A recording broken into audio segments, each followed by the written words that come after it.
Lions club of Bhuj સેવા દ્વારા સમાજમાં દિવ્યાંગ અને હેન્ડીકેપ બાળકોમાં આત્મવિશ્વાસ, રમતગમત પ્રત્યે ઉત્સાહ અને સામાજિક સમાનતાની ભાવના વિકસે તે હેતુથી એક વિશેષ બોક્સ ક્રિકેટ ટુર્નામેન્ટનું આયોજન કરવામાં આવ્યું હતું. આ માનવતાભર્યા અને પ્રેરણાદાયી કાર્યક્રમમાં હેન્ડીકેપ દિવ્યાંગ બાળકો માટે રમતગમતના માધ્યમથી ખુશીના પળો સર્જવામાં આવ્યા હતા.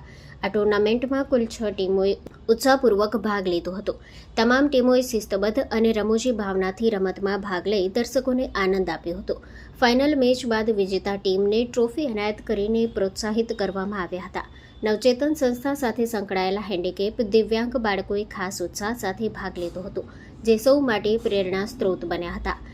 ટુર્નામેન્ટ દરમિયાન એમ્પાયર તરીકે ધીરેનભાઈ શાહે નિષ્પક્ષ અને શ્રેષ્ઠ સેવા આપી હતી, જ્યારે કોમેન્ટ્રી માર્મિક ભણસાલી દ્વારા ખૂબ જ આકર્ષક અને જીવંત રીતે કરવામાં આવી હતી, જેના કારણે સમગ્ર માહોલ રમૂજી અને ઉત્સાહભર્યો બની ગયો હતો.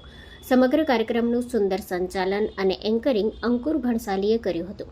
આ કાર્યક્રમના પ્રોજેક્ટ ચેરમેન તરીકે ભાવિકા ગાંધી અને વર્ષા મોરબિયાએ મહત્વપૂર્ણ જવાબદારી સંભાળી હતી. કાર્યક્રમને સફળ બનાવવા માટે લાયન્સ ક્લબ ઓફ ભુજ સેવાના તમામ સભ્યો પરિવાર સાથે ઉપસ્થિત રહ્યા હતા અને વ્યવસ્થામાં સક્રિય સહયોગ આપ્યો હતો. લાયન્સ ક્લબ ઓફ ભુજ સેવા દ્વારા આયોજિત આ બોક્સ ક્રિકેટ ટુર્નામેન્ટ સમાજમાં દિવ્યાંગ બાળકો માટે સહાનુભૂતિ નહીં, પરંતુ સમાન તક અને સન્માનની ભાવનાનું ઉત્તમ ઉદાહરણ બની રહ્યું હતું. કાર્યક્રમના અંતે તમામ બાળકોના ચહેરા પર ખુશીની ઝલક જોવા મળી હતી, જે સમગ્ર આયોજનની સફળતા સાબિત કરી રહી હતી. Story report by Karan Vaghela, Bhuj.